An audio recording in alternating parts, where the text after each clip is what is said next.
Welcome back to Rotten and Forgotten. Today, it's raining out again, just like it has been for the past 3 days. We are in the middle of winter, just about end of December, just about the end of the year 2023, and it's raining. There's no snow to speak of. I don't think I've seen an accumulated inch anywhere yet this year, which is rather, depressing for an avid snowmobile lover. But I guess we just got to deal with the cards that we have dealt. And to be honest, all my machines are still winterized. So it's time to start pulling them out one by one and getting things maintenance-ized. Because I haven't done any maintenance on these things. Put them away wet and called it good, and now here we are. It's still wet out, but the machines could use a little bit of work. Anyways, let's see if this 340 is going to start up. It's been sitting here for like all summer. And yeah, we're just going to go full choke. Yep. Should I even open the hood? Maybe I should. Maybe there's a mouse nest in there. I kind of doubt it though. Get out there. Mouse nest free, I think. Throttle free. Not even going to play with the brakes. They don't work. I should turn the key on. That might help.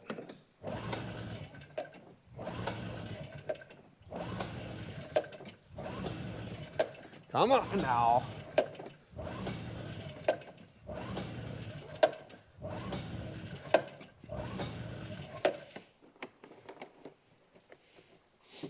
Don't smell like gas yet. And we need a little CPR.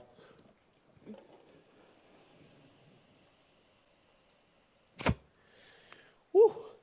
The gas don't taste the greatest.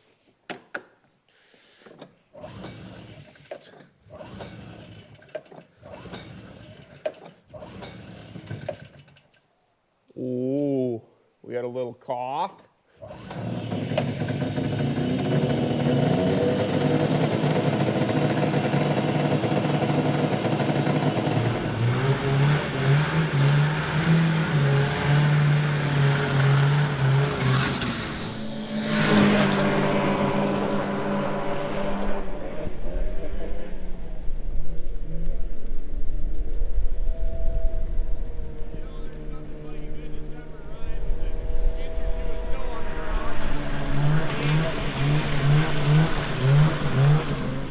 This here is my 1980 Yamaha Enticer. Now, this machine came to me off the Facebooks, of course, and one day I was scrolling through my marketplace feed a couple years back, and I was really looking for an Enticer, because this is, right around that Larry the Enticer time frame, just gonna send it, and Enticers were a hot commodity. And this thing popped up for $200, and it wasn't that far away, so I ended up yonder. And I met a real nice old guy named Charlie. And Charlie had this Enticer, and this Enticer had a blown motor. But me and Charlie went back and forth, and we just couldn't come to a deal. I think I was at 100, and he was at 120, and we were going back and forth for a couple hours. Super nice guy, had a great conversation. But anyways, I was backing out the driveway, and Charlie's wife came running out and told me, $80, it's yours. Charlie wasn't so happy, but I sure was. I got a heck of a deal, and Charlie, if you're watching this, thanks again. I sure appreciate it. But anyways, we got this thing loaded up, and I brought it home, and yeah, the motor was shot. But luckily, I had some friends that were huge Yamaha guys, and they hooked me up with a 2-cylinder 340. Drop in, away we go. I had this thing running in the afternoon, and I was jacked. I mean, I still am. It's a great running sled. And we do what you're supposed to do on an Enticer, and we just send it everywhere we go. Wide open throttle, just treating it like a rocket ship, because that's kind of what they are. They're lightweight, they're fast, and they're fun. But lately, we've been getting a little hard on the seat. And I think it's time we fix it, because it's kind of falling apart and off. And, when you send the rocket ship up, you want to make sure the pieces stay together. But anyways, it might be a little more of a challenge than I think. So let's dive into it. We got a lot of work to do. First things first, we got to get this seat removed. And looks like there's one wire holding the taillight assembly on, and yeah, other than that, it's pretty much all rotted off. So it should come apart easy. It's just gonna be putting it all back together. That's gonna be the tricky part, I think. We gotta disconnect, yeah, here we go. We gotta disconnect the seat. There's a chunk of our backer board. It's rotten, as you can tell. Here's a closer look at her seat. She's pretty tired. I mean, the duct tape job got us through a couple of years, but it's quite literally falling off and it needs to be fixed. Now, we're gonna have to mount this metal onto the new plate somehow carefully. And we're gonna have to make a whole bottom plate, and we're gonna have to get the tail light and all that reattached and get our leather on there somewhat decently. So it's gonna be a little bit of a project, but starting out here, we're gonna take these two bottom bolts out of the bottom, and then we're gonna try to get this onto the bench so we can do some upholstery.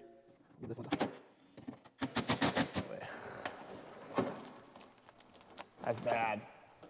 It's kind of falling apart as we're touching it, so that's lovely. We got the upholstery station moved in, so now we just gotta take this nice old seat and get her set on here. Wow, yeah, it's in pretty good shape. I mean, it could always be worse maybe.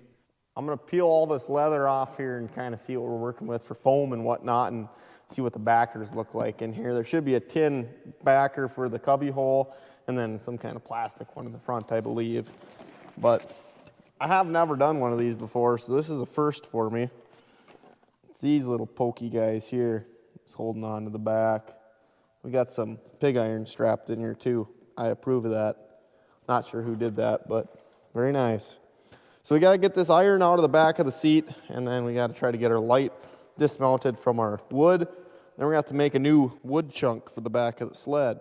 So we got a lot of work to do. It doesn't seem like that much, but it's quite a bit. We've got these two rivets to drill out on the left side of the seat.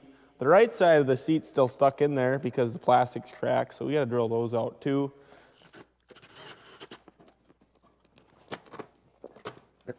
Voila. Seat cover is removed. Now we gotta try to get this foam separated from the plastic. Then we got to build a base for it all to sit on, screw the plastic onto the base, put the foam on top, put our back cover hatch on, and then pull that new cover over top of all of it. And it's going to be fun. I can already see it now. Lots of fun. Oh boy, wow. So it appears all these rivets have to get drilled out because the leather actually gets sandwiched in between that and this opening flippy latch thing. So just a few more rivets to drill out and we should be sitting pretty darn good.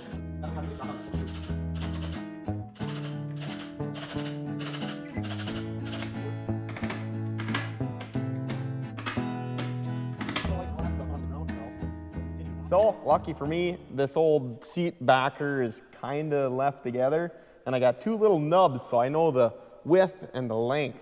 Well, the length's going to go all the way back here to where these holes line up, so right about where it's at. 32 by 16. Remember that. Thanks. 32 by 16.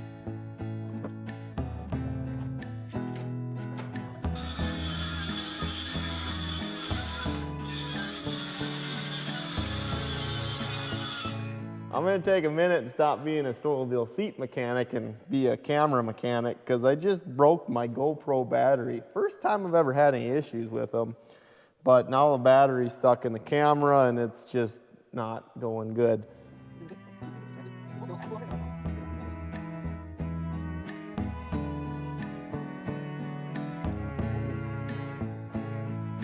This is why shop people have a hard time being cameramen. But anyways, yeah, GoPro battery, junk. Back onto the snowmobile mechanic video, fun. Put her down the way I want it. One thing I learned after making this video is you do not want to do what I'm doing here, and that's using a pressure treated plywood as your seat base, because that pressure treated plywood and the aluminum will corrode. Horrible decision, but I'm going to pull that seat off and fix that before I hit the snow for the year. That's looking pretty darn good. That should work. I'm going to take that pink Sharpie and I'm going to go underneath there and mark out our oval holes so we know where we got to drill.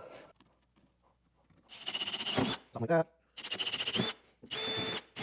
So basically right now I'm just kind of getting things lined up where it's got to go. I'm going to mark out this front plastic onto our wood so I know where it's sitting, and then I can peel the plastic off the foam and try to get that plastic bolted down onto the wood in place.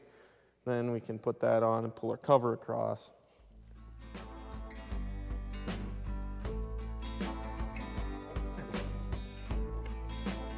There. So, as you can see, our plastic is in pretty tough shape. But luckily, I've got some 3/4 inch wood screws. I'm going to throw a washer on there and then just secure this onto our board. And once we get that done, we can lay that foam back on there, eye everything up good, and then go find our cover.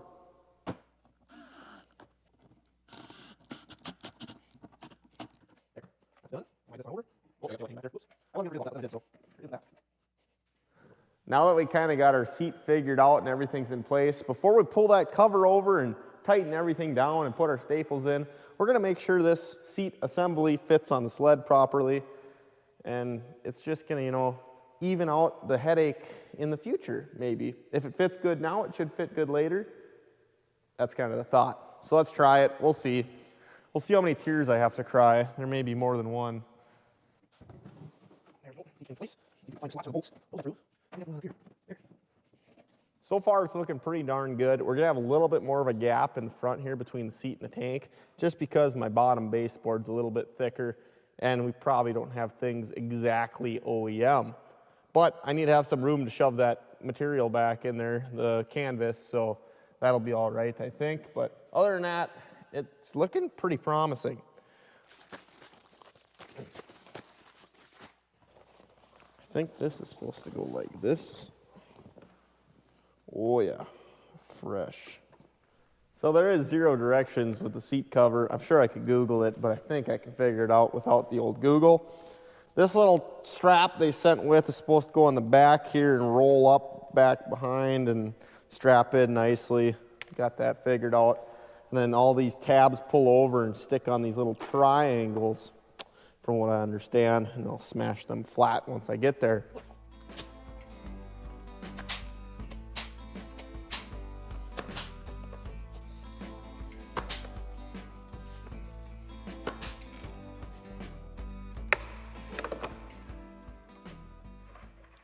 What the?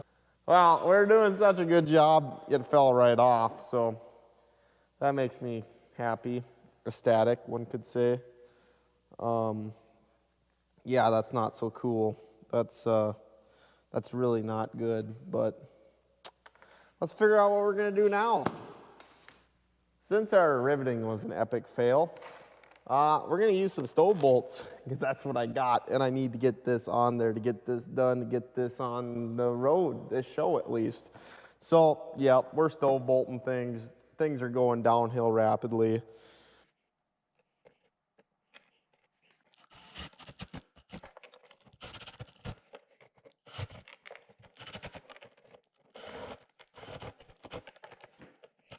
Holy moly, I was not expecting that tail light to take as long as it did, but I got it.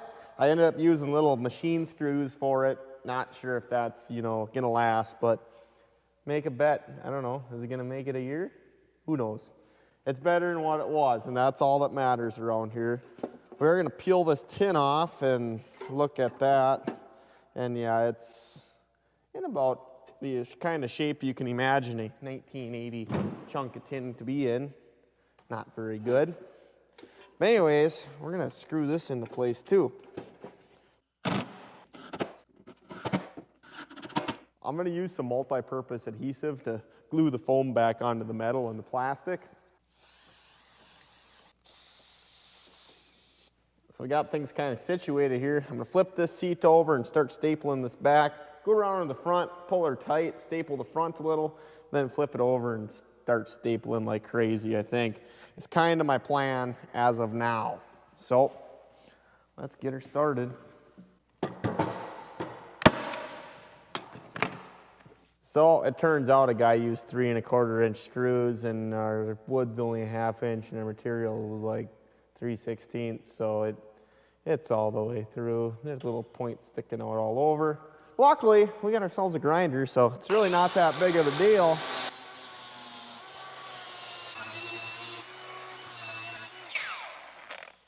I use the safety squints there, if you're wondering.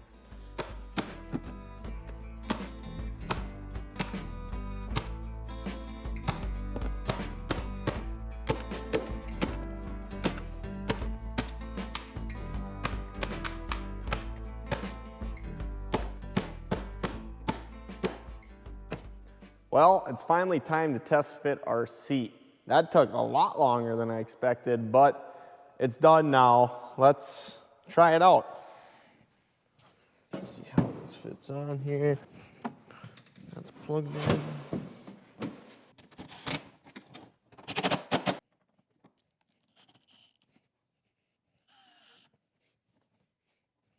So, there you have it. It's a little bit of a job, but we got this Yamaha looking fresh. The only thing a guy needs to do now is put in a little bit of elbow grease and take some of the dirt off.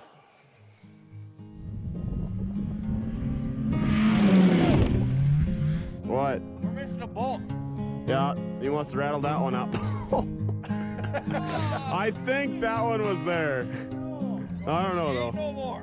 No, we can find a replacement for that.